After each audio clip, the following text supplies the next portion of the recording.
Alors les changements globaux revêtent de nombreux visages.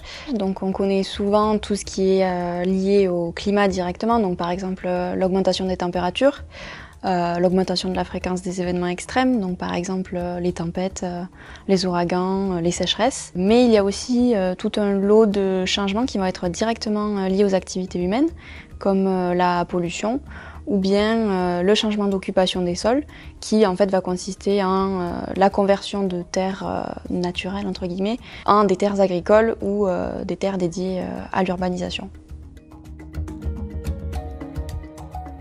Donc les sécheresses vont avoir des conséquences directes sur les populations d'ongulés, donc qui sont les mammifères herbivores à sabots, notamment en termes de naissance. On a observé chez le phacochère et le taupi que les années de forte sécheresse, les mères ont tendance à avoir leurs petits plus tard dans l'année.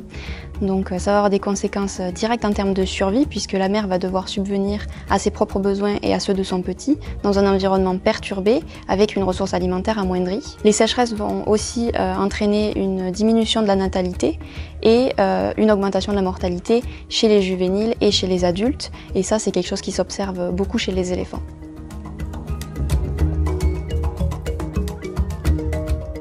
L'exemple du gnou est intéressant. Si on se place dans le désert du Kalahari, donc qui est une région désertique à cheval sur le Botswana et l'Afrique du Sud, le gnou est exposé pendant la saison sèche à des conditions extrêmes et il va avoir tendance à limiter son activité la journée pour limiter sa perte d'énergie et son exposition à la chaleur.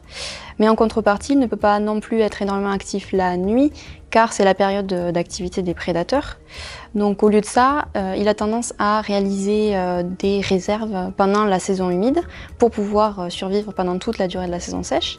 Sauf qu'avec les changements climatiques actuels, l'augmentation de la durée de la saison sèche et l'imprévisibilité des pluies questionnent l'efficacité de la stratégie du gnou sur sa capacité notamment à subvenir à ses besoins annuels. Un exemple marquant, c'est la peste bovine sur le continent africain. Donc, c'est une maladie virale qui a été introduite à partir de troupeaux domestiques issus du continent asiatique dans les années 1880. Et donc à partir du moment où elle a été introduite sur le territoire africain, elle s'est rapidement transmise aux ruminants sauvages, qui sont donc par exemple le buffle, le gnou et même la girafe. Et elle a causé la mort de milliers d'individus chaque année. Alors elle a été finalement maîtrisée dans les années 1960 par des campagnes de vaccination massive des troupeaux domestiques. Et on observe que seulement une quinzaine d'années après que la maladie ait été maîtrisée, les populations de buffles ont été multipliées par 5 au Serengeti. Donc on parle souvent des espèces sauvages comme réservoirs de pathogènes pour les hommes et les espèces domestiques, mais l'inverse est aussi vrai. Alors justement, les perspectives d'évolution, c'est une question importante puisqu'on a parlé principalement d'espèces qui ont des cycles de vie longs. Donc là où l'éléphant va nécessiter 4 ou 5 ans pour mettre en place une nouvelle génération, la souris, elle, va avoir la capacité d'en produire plusieurs dizaines. Donc elle, contrairement à l'éléphant, va avoir plus de temps génétique, plus de temps de génération pour des évolutions génétiques. De notre côté, les espèces africaines vivent souvent dans des milieux imprévisibles et extrêmes et ont donc intrinsèquement une capacité à s'adapter à cette imprévisibilité. Donc c'est quelque chose qui leur conférera très certainement un atout face au changement climatique. Après, de façon générale, on ne sait pas encore bien comment les espèces vont réagir et ont déjà commencé à réagir face à ces changements. Donc c'est pourquoi il est important d'étudier individuellement chaque espèce afin de prendre en compte les caractéristiques individuelles de chacune d'elles.